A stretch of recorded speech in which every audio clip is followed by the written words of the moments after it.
En esta segunda unidad abordaremos el tema de características del derecho laboral, en el cual desarrollaremos los siguientes contenidos: objeto y contenido, autonomía, características, fuentes del derecho laboral nicaragüense, interpretación de las normas laborales, principio de los medios de integración, fuentes supletorias. El objetivo a alcanzar es identificar las características, fuentes y principios del derecho laboral. Objeto: regular los deberes y derechos tanto de los obreros como de los patronos. Normar todo lo referente a las prestaciones económicas y derechos sustantivos tales como salario, horas de trabajo, despidos justificados y no justificados, contratos individuales, sindicatos, huelgas, entre otros. Regular los conflictos de la relación jurídico-laboral. En cuanto al contenido, es meritorio recalcar que para esta materia el derecho laboral nicaragüense, por primera vez en su historia, se elevará con rango constitucional, con un capítulo dentro de los derechos y garantías del pueblo de Nicaragua, los relativos a los derechos laborales como derecho a la huelga, a la organización sindical y la negociación colectiva, derechos que con anterioridad eran negados, ya que solo se incorporaban derechos individuales. Es autónomo por los siguientes motivos. Es un sistema homogéneo de reglas orientadas por un propósito tutelar del trabajo, por cuenta y bajo dependencia ajena.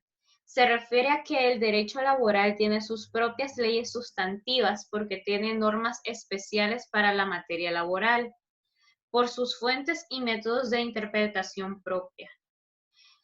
Tiene fuentes propias que le dan una esencia única en comparación a las otras ramas del derecho social, por los órganos especiales encargados de su aplicación tanto en lo administrativo como en lo judicial. Es autónomo porque, a pesar de que forma parte del derecho positivo, tiene sus propias normas, es independiente. Es dinámico porque regula las relaciones jurídico-laborales establecidas entre los dos sujetos de la relación de trabajo, trabajador versus empleador. Esta gran fuerza es expansiva porque nació protegiendo a los obreros y luego a los empleados. Es eminentemente clasista. Es imperativo, como normas del derecho público es imperativo y por lo tanto no puede renunciarse a los derechos por convenios particulares. Es concreto y actual. Si bien es cierto que en la ley del trabajo existen normas de carácter abstracto, la normativa está adaptada a las necesidades del país, teniendo en cuenta la diversidad de sexos, los regímenes especiales del trabajo, como por ejemplo el trabajo de menores, aprendices, mujeres, trabajadores domésticos, conserjes, trabajadores a domicilio, transportistas y trabajadores rurales. En cuanto a las fuentes del derecho laboral, podemos mencionar la jurisprudencia. Es la forma lógica de la norma jurídica dictada por el órgano jurisdiccional sin lesionar la ley, más bien garantizar el cumplimiento de la misma. La costumbre es la repetición constante y reiterada de un comportamiento con la convicción de que responde a una necesidad jurídica. La doctrina es el estudio de uno o varios juristas. No es vinculante, puesto que se basa en reflexiones que tienen una base de sustentación bastante subjetiva. La legislación, la cual está contenida en las leyes como la Constitución Política, el Código de Trabajo, reglamentos y convenios internacionales en materia de trabajo. Convención colectiva. Su principal característica es que tiene sindicato. La convención colectiva es fuente original del derecho de trabajo y muchas de las innovaciones del legislador han encontrado su origen en la práctica constante de la convención colectiva. Laudo arbitral. Son las decisiones tomadas por los árbitros nombrados en un proceso de arbitraje y sus decisiones tienen el mismo peso o valor de una sentencia. Contrato de trabajo, que es ley entre las partes y donde las partes expresan su voluntad tomando en cuenta que lo que se disponga en el mismo no puede ser contraria a lo que dispone la Constitución Política y la Ley 185, Código del Trabajo. Interpretación de las normas laborales. Al interpretar las normas laborales es importante ubicarnos en el contexto en que vivimos, porque debemos tomar en cuenta lo siguiente. 1. La condición de existencia del hombre.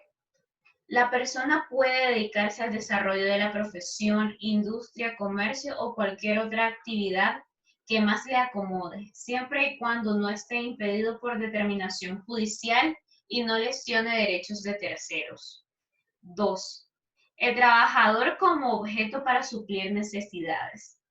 Frente al imperativo de buscar cómo satisfacer sus necesidades, el hombre requiere de trabajo como único medio para sostener la economía y los recursos necesarios para que la civilización vaya generando. 3. El trabajo como objeto de protección jurídica. Esta protección se otorga de acuerdo con la naturaleza del trabajo y atendiendo al carácter del trabajador. Igualmente debe preservarse la dignidad del trabajador. Principio de los medios de integración. El doctrinario positivista Soler dice al respecto: un principio jurídico, por general que sea, que no proceda de alguna de las fuentes de producción constitucionalmente legítimas, carecerá de poder obligante y permanecerá dentro del ánimo fluctuante de las opiniones, de los ideales y de la política. La Constitución Política de la República de Nicaragua establece en el artículo 182 lo siguiente: la Constitución Política es la carta fundamental de la República. Las demás leyes están subordinadas a ella. No tendrá valor alguno las leyes, tratados, órdenes o disposiciones que se le opongan o alteren sus disposiciones. Principios procesales fundamentados en tratados internacionales sobre la Declaración Universal de Derechos Humanos y la Organización Internacional del Trabajo, OIT, Código del Trabajo, Ley de Seguridad Social y su reglamento, etc.